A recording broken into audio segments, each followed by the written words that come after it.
네, 안녕하셨습니까? 김 선생의 서울 이야기를 지나는 강사 김효입니다. 이번 시간에는 조선 총독 관저에 대해서 이야기를 좀 드려보도록 하겠습니다. 자, 일제강점기의 조선 총독은 여러분들이 잘 아다시피 모두 군인 출신이 되겠습니다. 이 사이도 마코토만 제외하고 다 육군 대장 출신들로 군인으로 일제강점기의 이 조선 총독들이라고 하는 것은 우리 역사의 그 어떤 왕보다도 막강한 권력을 가졌고 그에 걸맞는 관저들을 이렇게 유지했었습니다. 이 조선 총독 관저는 세 군데에 있었는데요.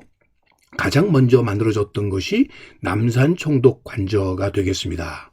흔히 외성대라고 불리웠던 지역으로서 이곳이 1939년도까지 유지가 됨과 동시에 또 한편으로 용산 총독 관저가 운영이 되었는데 한때 이 미팔군 영내에 위치하고 있었던 것으로 그 뒤에 용산 111병원으로 이렇게 해방 이후에 바뀌었던 곳이 바로 용산 총독 관저가 되겠고요. 그와 더불어 남산 총독 관저의 뒤를 이어서 경무대 총독 관저 로 유지되어 오다가 오늘날 청와대가 된 곳이 바로 이 일제강점기의 조선 총독 관저 중에 하나가 되겠습니다. 가장 먼저 이 외성대 지역에 총독 관저가 들어서게 되는데 외성대라는 말은 흔히 일본군이 이 임진왜란 때 주둔했었던 곳이라고 해서 그들의 외장이 머물렀던 곳이다라고 해서 외장터 외성대 이렇게 불렀습니다만 원래 이곳 자체가 조선시대의 무예장, 소위 무술을 닦는 곳이었기 때문에 오늘날은 그 명칭을 따서 예장골이라고 하는 데에서 오늘날 예장동이 되게 된 곳이죠.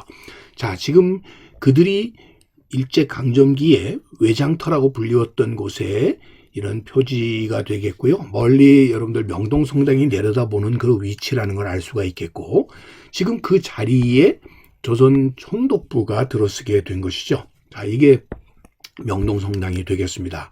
바로 이 남산 외성대의 조선 총독부 가까이에 바로 조선 총독 관저가 들어서게 되었으니 지금 현재는 이 나무와 느티나무와 은행나무를 통해서 그 위치를 가늠해 볼 수가 있겠는데요.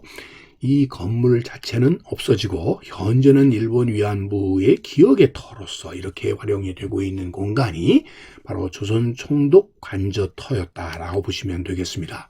두 번째로 이 용산에 설치되었었던 이 관저는 러일 전쟁의 승리 이후에 그들이 세웠던 원래 한국 주차군 사령관 관저로 세워졌으나 너무 웅장하고 화려해서 이 왕궁과 같아서 통감 관저를 거쳐서 총독 관저로 활용되게 된 곳이 바로 이곳이 되겠습니다. 자, 이렇게 엄청난 규모로 만들어졌던 총독 관저의 모습은 여러분들 한강을 바라보는 이런 위치에 있었고요.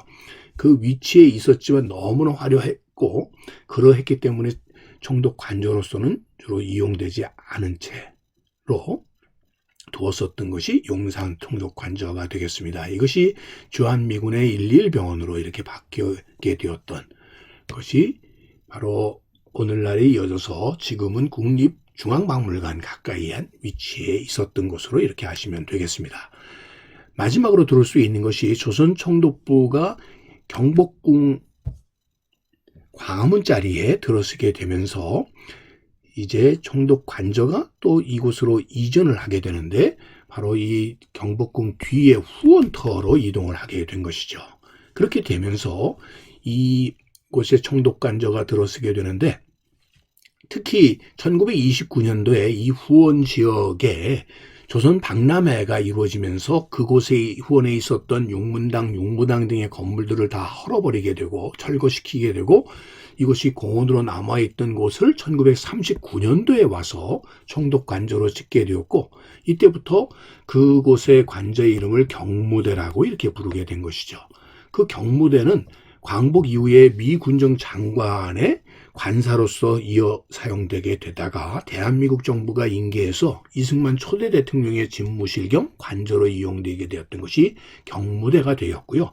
4.19 혁명 이후에 윤보선 대통령이 독재 정권을 연상시킨다고 해서 이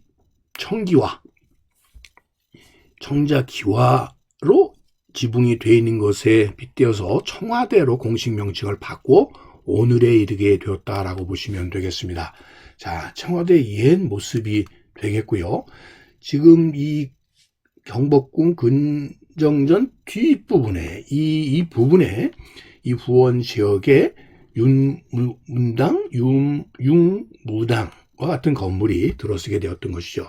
이것이 바로 융문당이 되겠고 융무당으로서 이곳에서 실제로 이 넓은 터에서 과거 시험을 무과 시험을 실시했었던 바로 이 후원터 자리에 경무대가 들어서게 되었다. 총독 관저가 들어서게 되었다라고 보시면 되겠습니다. 자, 1929년도 당시에 경복궁의 복문이었던 신문 위에서 바라다 본 당시 조선 박람회 모습이 되겠고요.